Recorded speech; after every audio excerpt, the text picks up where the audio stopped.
morning, ladies and gentlemen. On behalf of WIA Captain Randall Ross and the rest of the crew, I would like to extend a very warm welcome to you on board our MT-83 service to Miami with one-stop bus. It would take us approximately 35 minutes to get to Grand.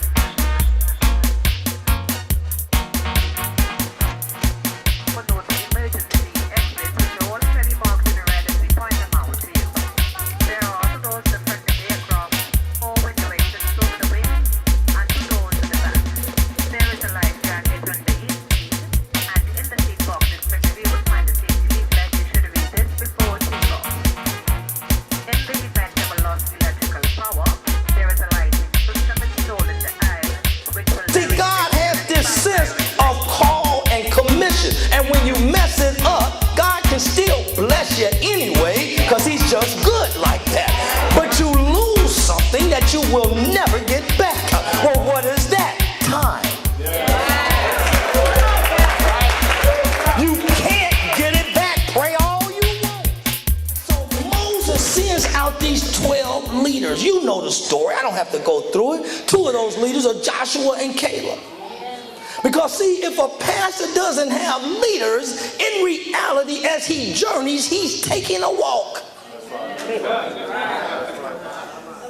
Nobody behind you. I hope it's a sunshiny day. And the Bible tells us now they have to deal with a plan. And then they send out this in Numbers 13, 1 and 2. Now I'm reading, I'm going fast so we can get my choir back so they can go to work tomorrow. And so can you. It says, and the Lord spake unto Moses, saying, send thou men that they may search the land of Canaan, which I give the children of Israel. Every tribe of their fathers shall you send a man. Now listen, every one a ruler among them. They were leaders. Leaders supposed to think different, see things different. What makes you a leader?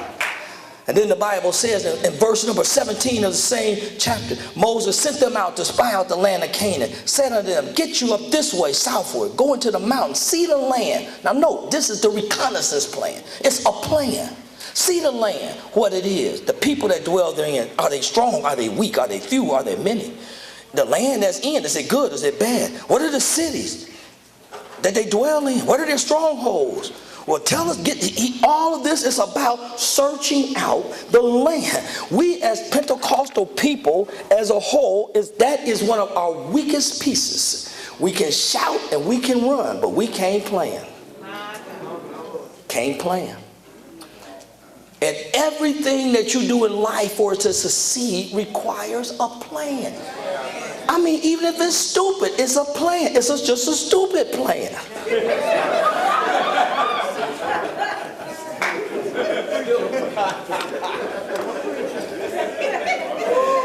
You see, Proverbs 16 and 9 says we can make our plans, but the Lord determines our steps. You see, we must have the ability to plan because, and I see some of you writing, hear me carefully, there will always be a tension between faith and facts. That's right. Yes. To do either one 100% is to set yourself up for destruction. If you go only faith, you're going to find the facts didn't go nowhere. If you go only facts, then you limit yourself to the things that God has for you. So there is this tension, this rubbing, this friction between what God has promised and the facts of the obstacles that lie before me. And let me tell you something, pastors and members, I got no easy answers for them. You must wrestle with them. You must fight with them. And I'm going to tell you what's wonderful about that tension. What's wonderful about the tension between faith and facts, if you really trust God and believe God, it will force you to your knees for God to give you direction on how to handle a difficult situation.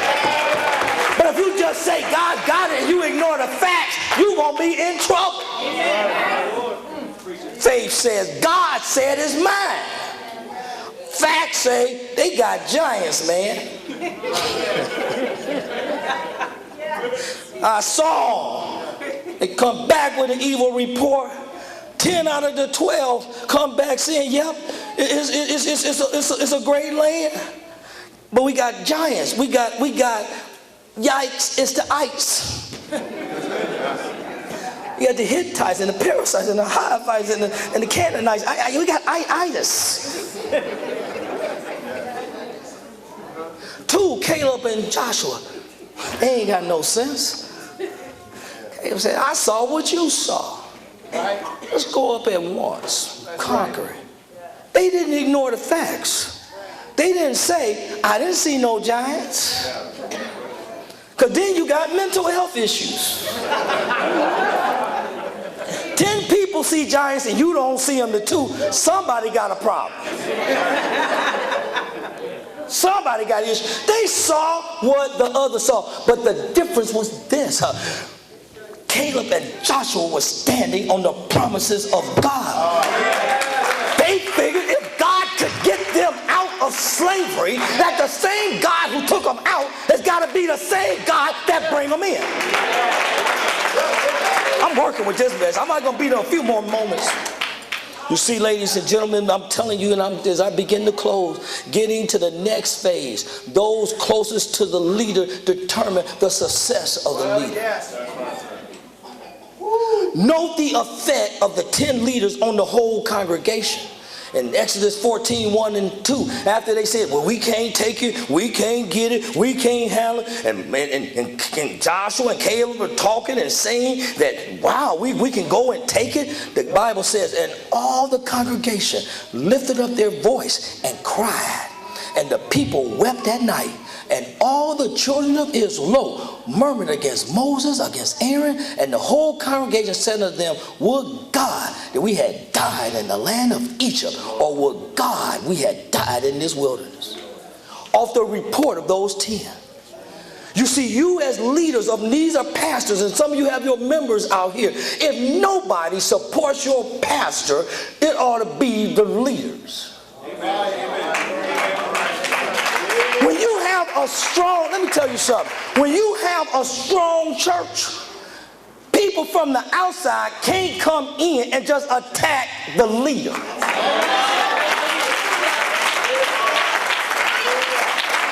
If you all getting in corners and talking about your senior pastor, your leaders, you can't be on one accord. A house divided against itself will fall. So you see, I want you to understand the issue here was about getting to the next phase. Had nothing to do with the promises of God. It had to do with the unbelief of leaders. And the leaders then went and impacted the entire congregation so bad that they wanted to go back.